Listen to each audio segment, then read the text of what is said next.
Okay, so today we are going to talk about the properties of logarithms, and there are not too many of them. We've discussed them all before in years past. So this is going to be a fun little nice review. All right, so the first property is one that I've been working on with a few of you who are still using the TI-84 calculators, and that's because you can't do things like the log base 6.5 of 2. Those will not type into a lot of calculators, but the TI Inspires will take that. And the reason why the TI Inspires will do that is because they will use this change of base formula. And in the change of base formula, if you have a logarithm, um, you can change this logarithm to a quotient of two logarithms with any base you would like. You just have to do the logarithm of your original argument with the base that you're desiring, so any base you want, divided by the logarithm with the base that you desire of the original base. So for those of you with TI-84s, the log base 6.5 of 2, you can type into your calculators as the natural log of 2 over the natural log of 6.5. You can also do log base 10 of 2 divided by log base 10 of 6.5. This is actually a really nice property, and without your nice modern calculators, it's extremely useful. Okay, so use the change of base formula to evaluate the log base 3 of 14. So why don't you all go ahead and write this with either a quotient of natural logs or a quotient of common logs. All right, so I'll leave that to you. Next up, we have properties of logs. Now, I'm going to start with a few of these that you should have recognized based on our work in the last section just with logarithms. First of all, I'm going to start at the bottom here. The log, any log of 1 is 0. Right, this is our x-intercept, that the log of 1 is 0.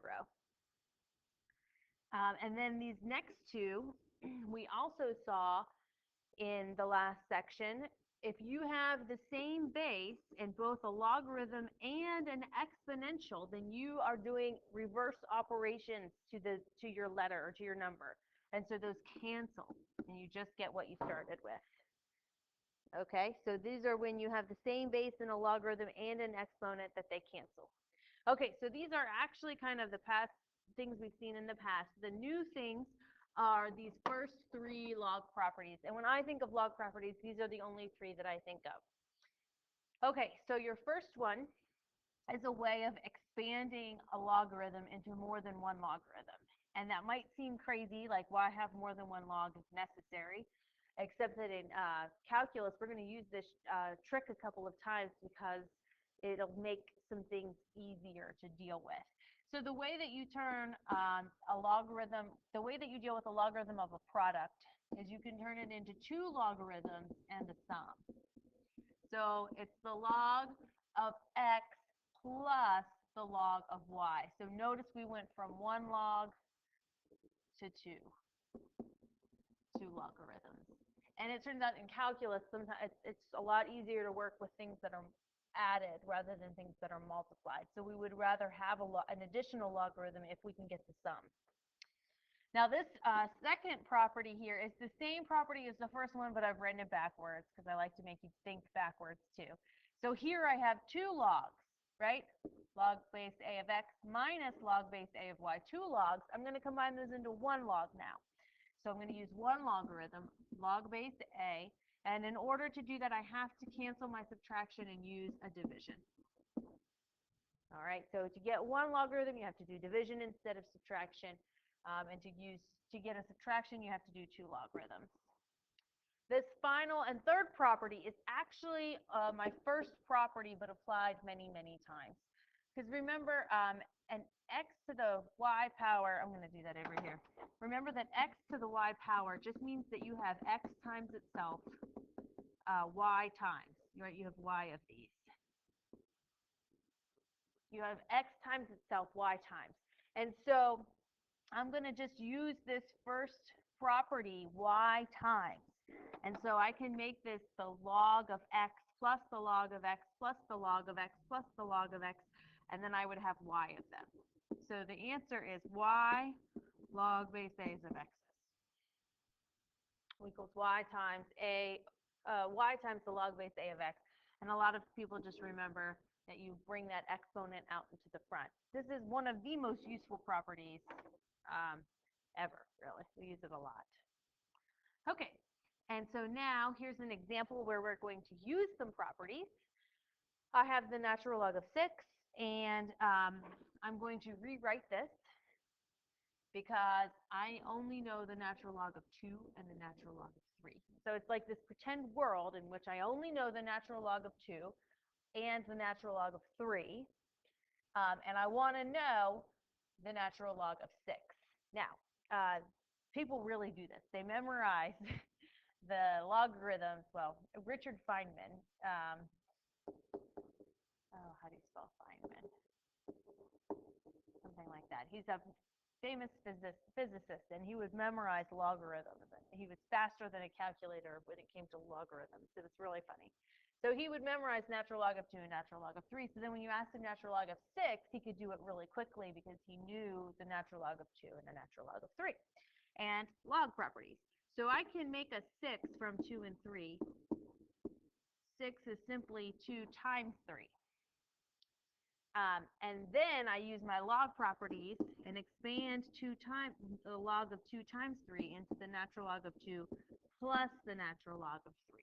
And so now all I had to do was add those two numbers that I already knew, and that would be the natural log of 6. All right, in this next example, we have the natural log of 3/4. That's the natural log of 3 minus the natural log of 4, right? But 4 isn't I don't have the natural log of 4, so I'm not done yet. This is when you think about 4 as 2 squared. And then you use that property where you have the exponent and you can move it into the front. And so notice I have a natural log of 3 and a natural log of 2 only. So it's just a fun little exercise. It's really good for helping you learn your properties. Okay, next examples. And these next two examples, we have 4 total examples. We're going to do, and this is what most people do when they practice properties of logarithms. They start with one log of a complicated quotient and product, and they expand it into a sum and a product of logs, or a sum and a difference of logs. And then vice versa, if I have a sum and a difference of several logs, I can condense it into one logarithm. So we're going to practice doing that. And we're using all of those log properties again. So on this first example here, I'm going to start with the fact that I have a quotient. And I'm going to do the log of the top minus the log of the bottom. And then I'm going to look at this. The top itself is a product. So that means I can do the sum of them separately. And at this point, we're almost done. The very last thing that you need to do is use that last property where you put the exponents in the front. So this is going to be plus natural log of z, because that -1 goes into the front. And this will be plus 3 natural log of y. And then be careful, because this first one actually is an exponent as well. I want you to think of the square root of x. I want you to think of the square root of x as x to the 1/2 power. And so you're going to put that 1/2 in the front, and this is 1/2 times the natural log of x plus 3 natural log of y plus the natural log of z. All right, then the next example here, I have a cube root. So that's the outermost operation, is this cube root, which is a 1/3 power. You can do this a couple of ways. You can think of distributing it over the quotient. That's probably the easiest. So I'm going to start with that. This is the natural log of x to the 2/3 power divided by x plus 1 to the 1/3 power. So I just took care of that big, huge cube root, and I distributed it to the top and the bottom, the numerator and the denominator. Now I'm going to take care of the quotient. Okay. And then the last thing I'm going to do, if I had any products, I would take care of those. Be careful here. This is not a product. That's a sum. There's no simplifying natural log of x plus 1. There's nothing you can do to separate that. But I can put my exponents in the front. So this is 2/3 natural log of x minus 1/3 natural log of x plus 1. Don't try to separate this. This is stuck. It's not a product. Okay. Now we're going to go the opposite way. Now I have several logarithms. Let's combine these logarithms into one log. So we're going to do the exact opposite of what we did before. The first thing we're going to do is we're going to take care of these numbers in the front. We're going to make them exponents. So I'm doing the exact backwards operations that I did before. The last thing I did before was make my exponents numbers in the front. Now I'm taking the numbers in the front and making them exponents. Then I'm going to take the sum. I'm going to make that a logarithm of a single product. So I went from these two logs down into one log, but I had to use a product.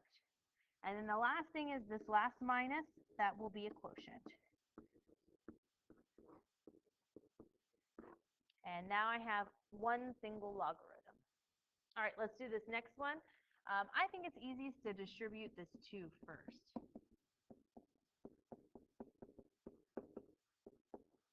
Okay, and then I'm going to make the 2, I'm going to do the same thing, reverse operations. You're going to make the coefficients into exponents. And again, be careful with this x plus 1 and this x minus 1. There's nothing you can do there to split these up or to combine them. They're just stuck. All right. Here I have a subtraction sign, so that means I'm going to do the quotient, x squared divided by x plus 1 squared minus natural log of x minus 1 squared. And then I have another minus, so that's another quotient. Now be careful here. I'm going to take this original x squared over x plus 1 squared, and I'm going to divide it by x minus 1 squared, right? Which means I would multiply by the reciprocal 1 over x minus 1 squared. So dividing by x minus 1 squared means multiplying by 1 over x minus 1 squared. That's what that means. And so we would write this as one big quotient, x squared, x plus 1 squared, x minus 1 squared. Now, all of these squares, maybe it would have been simpler in this question to have sort of ignored the 2 and combined this first. You're going to get very fast at this. Some of you all are going to just know, okay, there's an x, that'll be in the top, and the other ones are minus, so those will go in the bottom, and you'll just do it really fast and in one step, which is great. And then you have this 2 in the front, and so, well, let's just square everybody. And then that's all you'll do, which is what we did too. It just took us several steps. Okay, so I would like for you to do 2 on your own to come to school with tomorrow. All right, so the examples I want you to do are, I want you to expand the logarithm log base 2. Now we did natural logs, but it doesn't matter who the base is. Expand log base 2 of x cubed y over z to the 7th. And then, so that's one that you're going to do. The next one you're going to do at home is I want you to condense.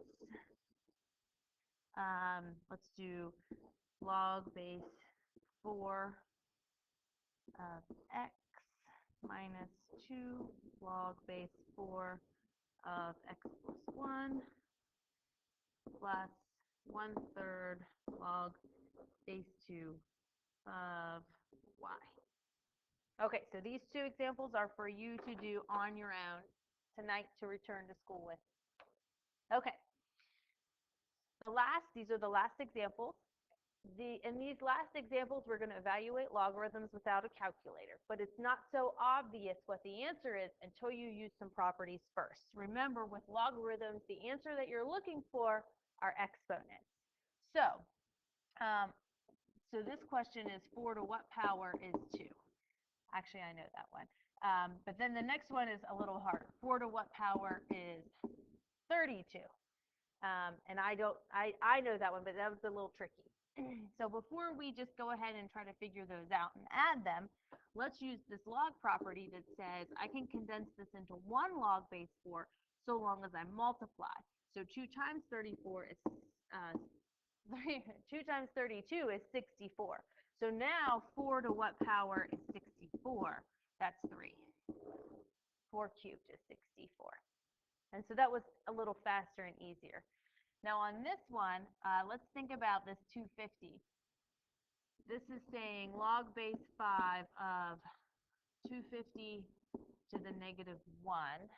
So that's negative 1 log base 5 of 250. All right, 250 is a strange one. He's 25 times 10.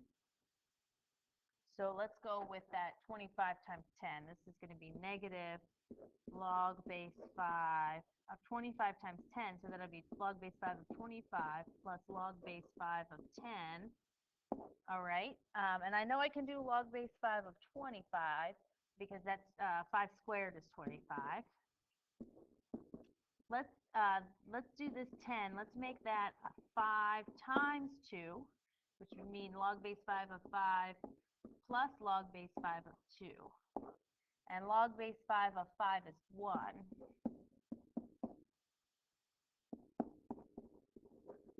All right. And then I don't think you could do anything else to this. This is just negative 3 minus log base 5 of 2, which is not quite so simple because we don't know what log base 5 of 2 is, but it's a little simplified anyhow. And we're done. That is our last example question. So just come with those 2 log property questions tomorrow.